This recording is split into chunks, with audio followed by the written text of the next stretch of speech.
Working on your brand and brand strategy is one of the most powerful and profitable elements of marketing strategy that you can do for your business. Strong brands are the reason that people choose Coke over Pepsi, or Pepsi over Coke. But nobody ever seems to choose poor old RC Cola. A brand is the difference between a big tech company like Apple being valued at over $2 trillion versus, say, buying your next phone or laptop from that guy down the street, putting things together in his garage who claims will one day change the world. Studies have even been done showing the power of a brand and showing how something is presented and packaged and delivered to a customer can not only lead to them enjoying the product or service more, but actually having them be willing to pay 3 times more money. I'll share that study in just a minute. So clearly a brand is a valuable asset to build. So let me show you how it's done.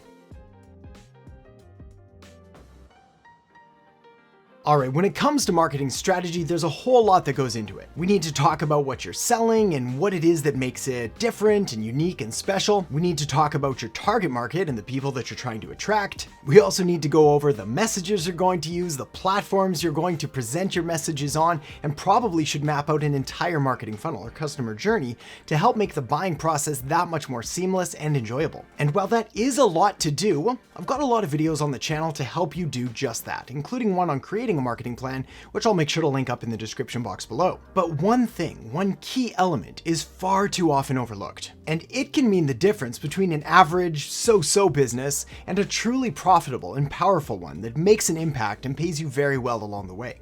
And that key element, as you may have already guessed, is a brand, and more specifically, a good brand. I'm going to show you exactly what goes into making that happen, but first, a quick message from this video's sponsor, My Signature. If you're looking for effective ways to boost your personal brand online, try using HTML email signatures in your newsletters, business, and outreach emails.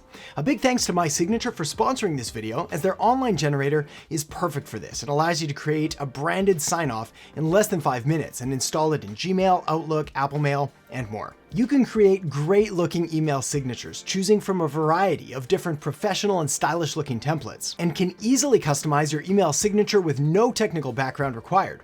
If you don't like subscriptions, well, My Signature offers a one-time payment that allows you to access all the premium features during 24 hours. So make sure to check out My Signature with the link I have down in the descriptions below. All right, so I mentioned at the beginning of this video how branding and how the way that you present and package and essentially design your business and your experience can not only leave customers more satisfied and have a greater feeling of your business, but can also lead them to pay 3 times more for that. So let me tell you a story. Brian Wansink, PhD, did a study where he gave people a brownie, but he delivered it to them on one of 3 different sort of serving methods. The first group got a brownie on a napkin. The second group got a brownie on a paper plate. And the third group got a brownie on a piece of very high quality fine china. Here's the thing.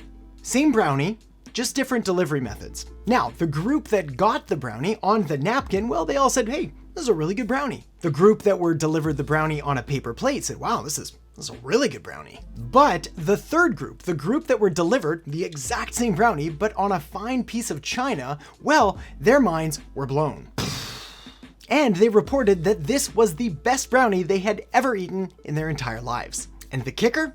They were willing to pay up to 3 times more for that experience. This is because marketing matters, packaging matters, presentation matters, branding matters. The reality is that me, you, your customers, your clients, the people you're trying to serve, they do judge a book by its cover or a brownie by its napkin. So why do brands work? What makes them so special? How can you develop this and implement this in your own business? Well, in my research and experience, I found there's 3 key elements that make brands so powerful. The first element is confidence in experience. You see, the reason that most people choose brands and choose well-known brands is because most people are far more risk-averse, meaning what they want to do is they want to make a purchase with the least likelihood of it being a bad experience. This means they would rather buy something they know and are confident in, even if it's an average experience, than taking the chance of having a potentially amazing experience, but also having the chance that it doesn't go so well. One of the most famous slogans or taglines in all of marketing is from IBM, and their tagline was, "Nobody ever got fired for buying an IBM." Essentially, when there was a big, complex, high-ticket, very expensive decision on the line, people, well, they tend to go with the safe option, and you'll find that even when it comes down to less expensive and more conservative decisions, this philosophy still applies. The next factor that goes into brands is all about social acceptance. To understand the true power of a brand, we really need look no further than to Rene Girard and his mimetic theory of desire, which basically just says we as humans, we don't really know what we want, so we look around and try to find other people to help us make our decisions. Doing what other people do is a very deep psychological trait that's been developed and sort of baked in for generations and generations. It's kept us alive. It's kept us as part of a community or part of a tribe and avoided having us sort of go off and die alone in the jungle, starving to death, getting eaten by woolly mammoths or saber-toothed tigers. Anyway, brands play on this. They understand just how powerful this is, so they make you feel like part of a tribe or part of a community by purchasing into the identity of that brand. And on that topic, let's talk about the third thing, which is identity confirmation or identity aspiration. Brands are powerful and they allow us to either showcase different elements of our personalities, our attitudes, or our identities, either as accurate as who we actually are, or as aspirational, who we want to be. In fact, brand associations are so powerful that they can actually make us better or faster or stronger or whatever attributes we associate with that brand. In fact, there's a psychological term known as enclothed cognition, where it essentially just says when we wear certain clothes with a symbolic meaning behind them, we adopt the traits and behaviors and attitudes of the clothes that we're wearing. The famous study in the field of enclothed cognition took place when they gave participants a white lab coat and told them it was a doctor's coat. And when they did, well, they were more careful and more dedicated and more studious and conservative and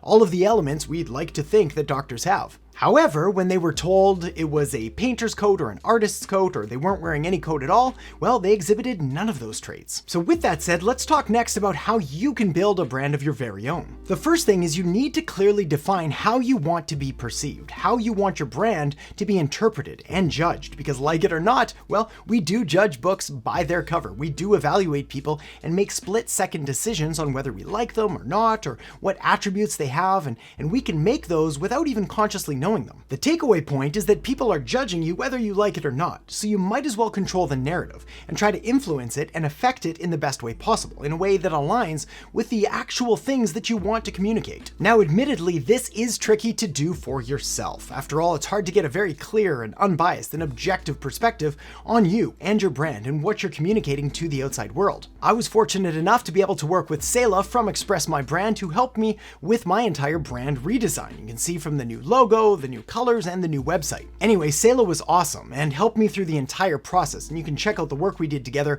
at adamerhart.com. But here's the thing with branding. A brand is so much more than just your logo or your colors or even your message. A brand is more accurately the feelings that someone has about you or about your business. In Marty Neumeier's amazing book, The Brand Gap, he defines a brand as a person's gut feeling about a product, service, or organization. This means that the bad news is that everything matters, at least a little. What you say, what you wear, how it looks, your logo, your website, all of the little pieces. Everything adds up. The good news, however, is that no single part defines your entire brand. Rather, your brand is the sum of all of those little parts. This is why brands aren't built overnight. They take time, they take consistency, they take repetition, and they take strategy. So to give you a practical and actionable plan on how you can create a successful brand of your very own, make sure to check out the video I have linked up right here on how to create a successful brand. So check it out now, and I'll see you in the next video. Put another way, a brand is your company's reputation. It's what people feel when they think about you. Now, of course, you can deploy marketing strategy and branding strategy